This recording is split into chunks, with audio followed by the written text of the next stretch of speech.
Komba, we just want to know a little bit more about you than the Komba that we talk about. It's about the evolution of a business leader, and I think you've evolved, over the years. So who is Komba? Yeah. Thank you so much. First of all, I just wanted to say thank you so much, Alfred, for coming through. We don't get many visitors anymore because of COVID, as you would expect. So, as you know, we're social beings. So just getting a friend to come over and spend some time. And socially distance. Nice. And socially distance. Yeah. Ordinarily, we should be sitting a little bit closer, but hey. It's all right. It's the new normal, they're calling it. Absolutely. Right? Yeah. So, I'm from the Copper Belt, a proud Kopala. Okay. You don't born look and it. bred there. What are you saying about Kopala? I'm not saying too much, but anyway, you're from Komba Belt. Yes, I'm from the Copper Belt, born and bred. I did all my education there. Well, my primary and tertiary education there. And then moved to Lusaka to come and further my studies. So I enrolled at Zika's, I think, around about 2006, thereabout. Okay. And I did a program that is facilitated by the facilitated by Zika's, but provided by the University of Greenwich in the UK. So I have a technology background. Fast forward, pretty much. Yeah, ICT. Oh, right. So I have a degree in ICT, and furthered my studies, obviously, with the University of Zambia. Went on to pursue a master's in business administration, and with a focus on strategic management. Okay. Yeah, so that's sort of my educational background. I'm going to take you just there. Yes. So ICT, and then suddenly getting to strategic management. Yes. There's a bit of a contrast there. There is quite. What influenced you to go in that direction? So it wasn't immediate that I pursued my master's. Industry tells you that an MBA will help you be a little bit more well-rounded. The foundation in technology is important. I think I always wanted to be in tech. I always had a passion for tech. But moving along from there and having been in industry now for 12, 13 years, I realized that beyond that, you needed to understand now strategy and the implementation of it. And that's where the MBA comes in very handy, because it's quite diverse. And I chose the University of Zambia. Beyond the qualification itself, I wanted to be part of different industry leaders, and that's what the masters did for me, was bringing different segment leaders together, professionals from different backgrounds pursuing this education, coming together and sharing those experiences. That for me was a true learning experience. I could have picked on an online program, there's thousands out there, but doing it here at home and interacting with different colleagues from different business segments. Things that make sense right at home. Exactly, made it all the more practical. What I like is you actually combined the UK or the European feel of University of Greenwich, and then you have your Zambian feel. That kind of amalgamates. Our university is still one of the best in the world, no doubt. I like the promotion of the local university. That said, who influences you? What influences you? But I'd rather start with who first. Who influences you? So thank you so much. That's a good question. Different things influence me, to be quite honest. At different stages of my life, I had different influencers. I think the first time influence was such a very big thing for me is when I lost my mom. I lost my mother when I was about 10, 11. And the short time that we spent together, which is probably one of the most valuable things I hold and cherish to heart, I learned a lot of lessons from her. And so at that point, post her passing, was really about making her proud, really about doing her memory right. And so that was a very big source of influence for me. Post that and getting into university, I was influenced by people who just did really well at school, and those people I looked up to. These were your peers. My peers, right? And peers can be such a positive source of influence, or negative, and sometimes negative. I was going to say, and sometimes negative. But the negative also will show you what you don't want to be. The positive will also show you what you really want to be like. So those are such a positive source of influence. Moving into my work life, I had many leaders that were so instrumental to my career growth. And those were such a big source of influence. The former CEO of MTN Zambia, Charles Molapisi, he was quite relatable, so young, but yet so influential. So it was a good source of influence for me. It was other industry leaders, even people who I never worked with, was such a big source of influence. Zambians who were striving against such big odds. Now I feel like I'm quoting Mizinga's recent books. Yeah. But my question there was the influence. Would you deliberately look out for that influence, or would you bump into it through your work, through school? Was it something that you actually go out looking for? It's something that you go out looking for. Okay, and you found it. And you find it. Okay. You have to seek it. And then you got into the job. I remember, you're always known as the young executive. I don't know how that sits on you. It's almost like, we always talk about women being boxed, when Yes. people say young executive. Does that Yes. ever affect you? It does. It's a reality, hey? So I remember I became an executive in MTN Exco. I think I was about 26, 27. Wow. So it was very early on. But the truth is, the world will box you that way, not because it wants to, Right. but because you're young. And the truth is, a lot of delinquency is associated to young people. Yeah, right. And so it's not any fault of your environment, rather you yourself and having to prove yourself. Right. Because you're young and you're ambitious, so it's the price that you pay. So would you call yourself ambitious? Yes. Okay. I would. I think to be ambitious is a good thing. So it's Yeah. a positive thing. Yeah. You've got to be ambitious. You've got to strive to always beat your previous performance, Yeah. and that's how I see life. But the price that comes with that is that you always have to prove yourself.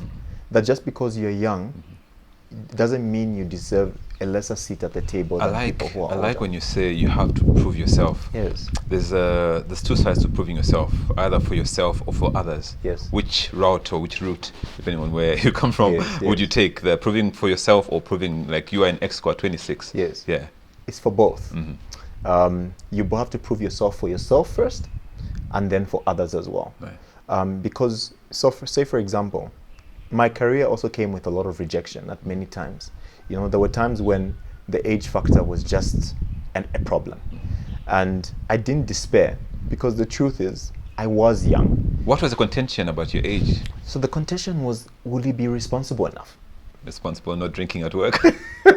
Yeah, not that you would do that, but or Yeah, drink but enough coffee. Yeah, because you're accountable. I mean, suddenly you're going to be responsible for a team. You're going to be responsible for a market. Right now, I look after FinTech at MTN. That's massive, yeah. Just between permanent employees, casualized staff, temporal staff, we're talking about more than 2,000 people. That's that's a big responsibility. And so you need to be tried and tested in order for you to take on such responsibilities. Would you say you are tried and tested? Sorry to cut you. Would you say you are tried and tested? I think I'm trying and being tested. You don't stop learning through the process. Yeah, through the process. Yeah. So to your point, Yeah. you have to prove that you're good enough. It's not up to people to hand you the baton. You have to show up and show the responsibility for being ready to receive that baton. Otherwise, you're not worth being given to. So there were many times that the timing wasn't just right, but it meant that I had to go back to the drawing board, learn the lessons that I needed to learn, equip myself in the areas that I needed to be equipped, and then come back. Right. And then I was given when the timing was right. So you got in young. We'll probably have to refer to that as, but I always say it's there's nothing about age. If I can deliver, I can deliver. I can just do it. As women can do it just as good as men would. Of course. That said, though, which designation, which role in your current job or in your past jobs grew you? Every role was relevant for its time. I like that. Yeah. Yeah. So every role was relevant for its time. For as early as I was a temp. Yeah. I mean, I joined a temp and worked my way up. But for every season, that role taught me a lesson and sort of catapulted me up for the next role. It was not so much about the roles for me. It was about the people I worked with. One of the key things that are important to success and to sort of growing up the corporate ladder is being relevant to the person you work for and work with. Right. When you are relevant to them, they will in turn push you up. I like that. That brings me to what I always ask is networking. So you talk about people that you work with and people that you work for. That's right. How has networking worked for you? Wow, good question. Hey, your network is your net worth. Ichalo bantu. We even localized it. Anyway, yeah, Ichalo bantu. Ichalo bantu. Yeah. The truth is, you're only as good as the people you work around. That's right. And for me, networking came in form of me extending myself to others, and in turn, others will extend themselves to you. It's like you coming here. It's through networking. We literally met through networking. You may not remember, but there was a networking corporate event, I think, that was being done by Makongo. And you were invited to that event on the back of networking. And then we met there. And then I realized that you are in this industry and you were quite diverse. And we had a conversation about how, you were in corporate and then you made the transition. You remember stuff like that, yeah. Yeah, but imagine that easily was 15 years ago, you know. And here we are now. I mean, I was a rookie then. You're making me feel old, but anyway. By the way, you look the same. So congratulations to you for maintaining that. But it was through that networking I was like, wow, this guy can be so diverse. I want to be like him at one day. You know, just from a diversity perspective. That's networking. Yeah, that's networking. Yeah. So there's internal networking, there's external networking. So would you advise anybody to also go out and network beyond the scope of the organization that they're probably currently working with? Yeah, no, definitely. In industry that is relevant, partners are, especially at a time like this, where businesses are literally relying on each other to survive. Absolutely. You cannot be an island. Partnership and networking has become apparent now, more than ever. True. So to answer your question, definitely. So when you say that, I like the fact that you're talking about all these things. You're in a very interesting space, ICT, strategic management of an organization, and probably with other organizations as well. How has COVID, just in a very short space, we're operating in very precarious times. How has COVID affected your way of working as an individual? So as an individual, it's different. I don't like how it has impacted me as an individual. I'm such a social being. I like to work with teams, to interact with my clients, to interact with my teams, be able to tap on someone's shoulder and ask for assistance, and them be able to easily do the same for you. So we're having to go the extra mile in meeting people online and just making sure that they're doing okay. It's been a very difficult time to operate in. But as a business, there's been some upsides. Opportunities? Yeah, opportunities, definitely. COVID has definitely catapulted digital acceleration. More people adopting e-payments. We work in a fintech business and are really fighting together with government, with the central bank for financial inclusion.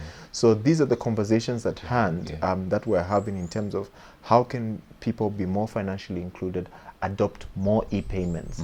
And that's where the conversation is at for us. So we saw, and maybe you may have picked up on it or not, from a work perspective, we moved from 3 million mobile money subscribers in January of last year and closed the year just under 5 million. I saw the celebration. So that shows that people are adopting more e-payments. So the country as a whole will benefit from the financial inclusion. Post-COVID as well, isn't it? Post-COVID. So obviously there are opportunities that arise in crisis. So when you talk about age and all these things, what's your next level? Why I ask that is sometimes we feel we've accelerated so fast and I've arrived at a particular place too soon. You're sitting. So what are you going to do to break to the next level? Wow. So for now, there's a lot of opportunities in financial technology. There is such a digital divide. There's a gap. Less than 40% of our population is financially included. So I still have a lot of work to do where I'm at. But in terms of outlook for the future, I still really want to be in roles that impact and grow not only the Zambian but the African landscape. Africa is such a land of opportunity because we've got a lot of things that we are fixing. but we are so rich in resource. So that bridging that between our resources and the gaps of things that we need to fix makes people like you and I relevant. So I still want to be in an environment where I can impact lives, where I can contribute to society. So I feel like for a very long time, my job will not be done. Your job is never done when you always have young ones that are probably looking at, the young Komba 26 getting into Exco, get into an executive role. So what do you do? Do you ever do mentorship? Or do you get mentored yourself? Yes, both. Okay. I was going to say I'm still getting mentored myself, but definitely from a mentorship perspective, I do pick up mentees from time to time. I prefer to give advice as opposed to taking on mentorship, because that is like the structured kind of the structured type of mentorship takes a lot of your time. So I try as much as possible to speak to the youth, to speak to people who are young and upcoming, and just inspire hope, because there is a lot of it out there, except that not a lot of people tell their stories. We take a lot of things for granted that would really impact a lot of people out there. So I do extend myself as much as I can. But beyond that, from a mentorship perspective, I have a lot to learn. So I try to attach myself to people who I feel can add a lot of value to me personally, but also to my career. So this is personal and professional, right? Professional, yeah. Okay. What's your philosophy of life or in life? Wow, that's a good one. Be your most authentic self, the world will adjust. Okay, that's very interesting. You're always coming up with these words that always stick, Apart from that, what's your downtime? What do you do? I mean, you're always forever busy in a meeting. So what do you do when you're not working? Or are you forever working? I'm not forever working. That would be a miserable life. Okay, that's interesting. So what do you do then? So when I can afford it, I travel. I feel like travel is the best education. It adds so much meaning to our lives to just see how diverse cultures can be, and so I travel within Zambia and outside when I can afford it. But outside that, it's spending time with my kids as well. I love to do that. They're young and I learn so much through their eyes, so I try to devote time to family. I like that you can actually learn stuff from kids. Yeah, you can. So, I like that. So balance homework. How do you balance that? How do you do the homework balance? I don't think I do it as good as I should, but I try to be deliberate about it. So the weekend is upon us. I'm very deliberate about Saturdays and Sunday mornings dedicated to the family's cycle. So I know sometimes we are good advisors when we are not good practitioners of something. Yes. So what would you advise somebody who's struggling to balance their homework? Like how do I shut at 5? Yeah. So in very practical terms, is that you literally need to schedule it the way you schedule your work.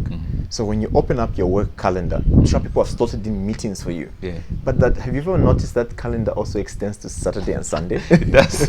But it tends to just be empty in there. Yeah, absolutely, yeah. But if you don't schedule family time, you almost won't get that reminder that, so I have like ding, ding, ding, 7 o'clock on Saturday, it's family time, and it will also remind me ding, ding, ding at 4 p.m. on Sunday that start to prepare for the week. Work for the next day. Because I like to prepare a little bit early for the week so that, you're a little bit ahead. Yeah, so interesting. We're almost drawing to a close of this chat. I once talked to some chief executive, actually a minister at the time, says she would wake up at 3 and do all the admin work. That's right. So when she gets to the office, everything is cleared out, or she's waiting for responses. So she should have emailed everybody at 3, up to, whatever. So do you do stuff like that? What's the most outrageous thing that you do in preparation for your work? I mean, my team would probably give you a better answer to that, because they tend to experience it. By the way, the 4 a.m. Okay, no, I'm not supposed to do that. Yeah. But I must mention in the team, I don't like to go through an interview that touches on work without mentioning my team. I must mention the fact that everything that we have spoken about here stands on a team. Okay. You are nothing without a good team, and I have a good team. I invest deliberately in good people and grooming good people. So I must mention that I never have interviews without mentioning my team. But I think slightly anal things that we do without understanding or realizing we do is working a little bit late into the night. Yeah. I like to work stretch into the night. I can be quite pedantic on follow-up. I actually have to remind myself, like, look. People at home. People at home. Especially now that work can be done over WhatsApp. Yeah. It can be done over video call. Then we find ourselves trespassing into that boundary.